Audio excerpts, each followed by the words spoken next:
Hey guys, let's get more news about Lakers, but first, don't forget to subscribe and leave your like. Anthony Davis doesn't believe that nobody knew about his trade to the Mavericks. As Anthony Davis prepares for his return to the Mavericks this season, he recently spoke to the media about his feelings after the blockbuster trade from the Lakers. While most reports claim that nobody but Nico Harrison and Rob Pelinka knew about the deal, Davis isn't entirely sold.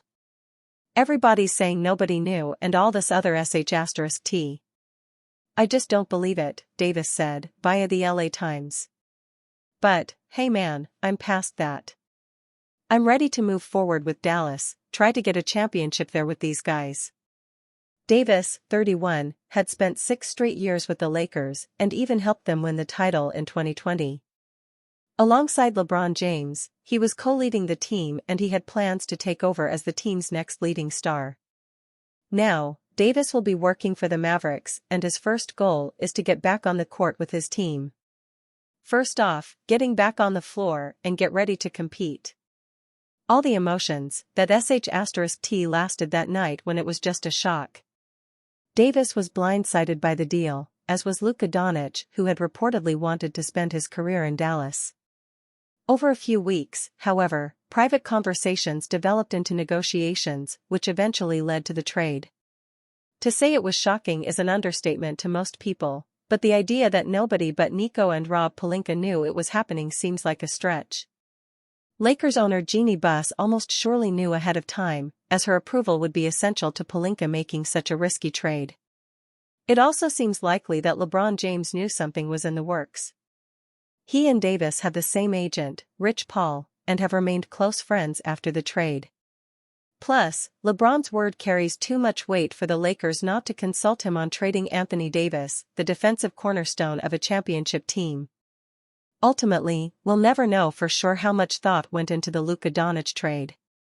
As such a young and accomplished player, you can bet the Mavericks did not give him up lightly, but there have been complaints about his condition going back years. In the case of Anthony Davis, 31, there were no signs at all that the Lakers were considering giving him up, but when Pelinka saw an opportunity to acquire one of the best young guards in the league, he just couldn't pass it up. Now that the shock has worn off, AD is ready to make his mark and prove to Mavericks fans that the best is yet to come. While he looked great in his debut, 26.0 points, 16.0 rebounds, and 3.0 blocks in 31 minutes, Davis hasn't been available for the team as he deals with a left adductor strain. As the Mavs fight to stay out of the play-in, the Lakers are vying for the second-best seed in the West, 35-21, and it's a reminder of how much things have changed for Davis. His entire trajectory turned overnight without so much as a warning, and he had to quickly move on to keep up with the season. Somehow, he's been nothing but professional through it all, and he's already embraced his new role on his new team. Mavericks GM issues smug response to Lakers fans, "Thank you Nico, chants." Nico Harrison, the embattled Dallas Mavericks general manager, was met with sarcastic, "Thank you, Nico," chants from the Los Angeles Lakers fans on his first visit to the Crypto.com arena after gifting generational superstar Luka Doncic to the Glamour franchise. According to Sam Amick of The Athletic, Harrison took the jeers in stride. "So, I asked in jest afterward, did he say, 'You're welcome'?" "No," Harrison said with a smile, before heading for the exits. Give Harrison credit for this much. The 52-year-old former Nike executive is, as you surely have heard by now, a man of great conviction. Once his vision is crystallized, no matter how uncomfortable it might be, he sees nothing else but the decisions that must be made to bring it to life. And in the case of Doncic, whose poor habits both on and off the court were at the crux of this controversial call, that meant parting ways with a player who most believe is on track to become one of the all-time greats for an older, injury-riddled big man in Anthony Davis, who was the centerpiece of their return. Harrison must be feeling good even if Doncic drew the first blood, a 107-99 Lakers win, in what should be a rivalry for the ages from here on. It took a triple-double from Doncic and LeBron James' fourth-quarter heroics to beat the short-handed Mavericks, who were missing their top 3 big men led by Davis. Harrison's prized return from the trade. Luka-LeBron combo saves Lakers. The Lakers led by as many as 16 points, but the Mavericks kept on closing the gap until they ran out of steam late in the fourth quarter.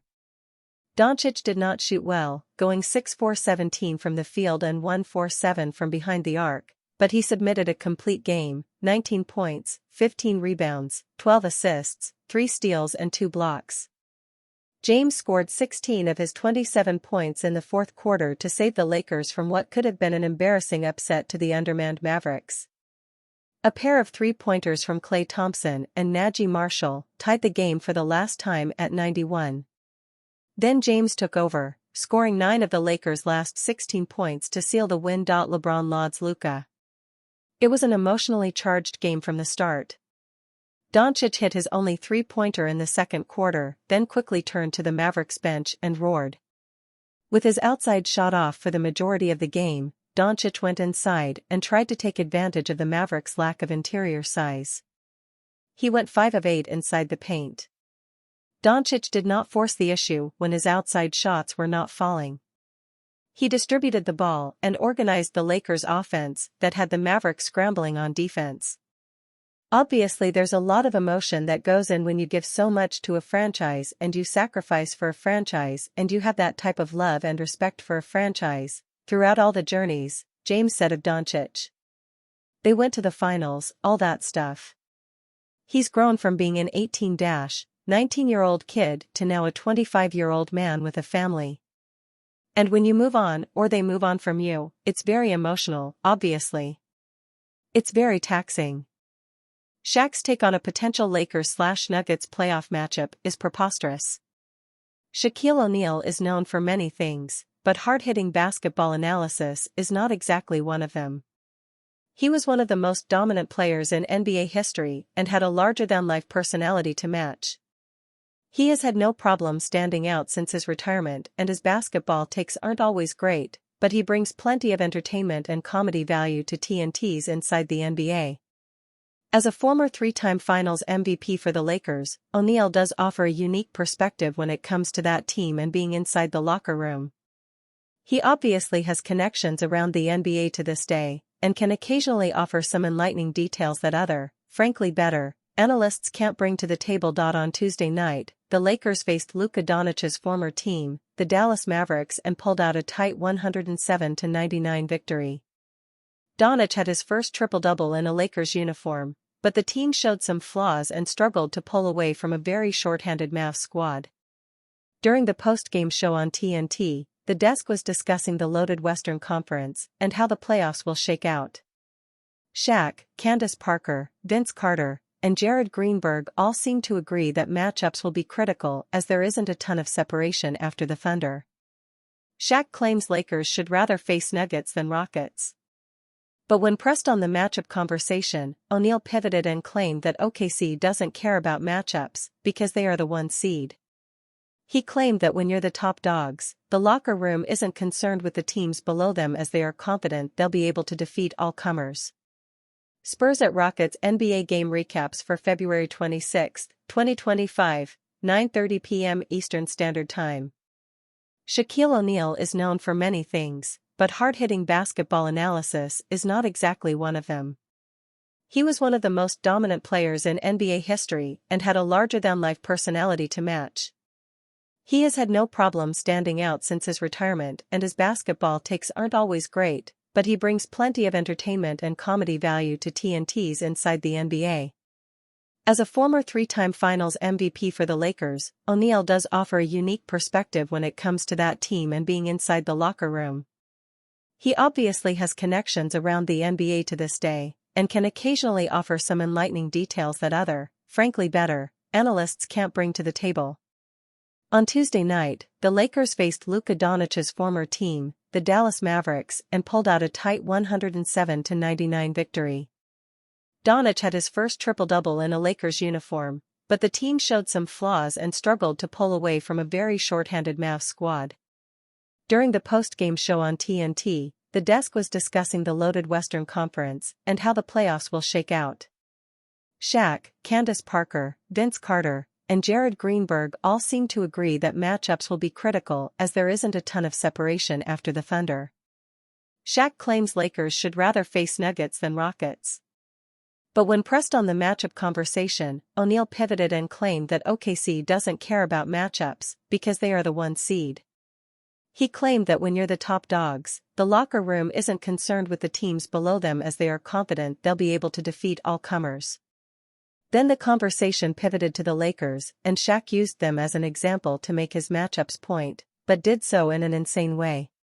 He claimed that an older team like LA, led by a 40-year-old LeBron James, doesn't want to see a young, athletic team like the Rockets, and that they would rather face Denver. The overreactions to one Lakers/Nuggets game have gone way too far. This is just a wild take from Shaq for a number of reasons. First of all, the Nuggets have knocked the Lakers out of the playoffs in back-to-back seasons, losing only one game in the process. They had defeated LA 13 out of 14 times leading up to their Saturday matchup, which the Lakers dominated. That one game certainly shouldn't change the history of this matchup, and while the Lakers are a different team with Doncic, there is no way they want to face a Nuggets team that still employs Nikola Jokic and Jamal Murray and has completely owned them for the better part of 3 years. Beyond that, for him to use the Rockets as a specific example is hilarious. Houston has had a great season, but this team is completely green and lacking in playoff experience. They are also a very incomplete roster, and this year has been almost experimental. They've purposely been patient in seeing what they have with these young players, but it's pretty clear they're going nowhere with their current offensive situation. And are you a fan? What do you think of Shaquille O'Neal's statement? Leave your opinion in the comments.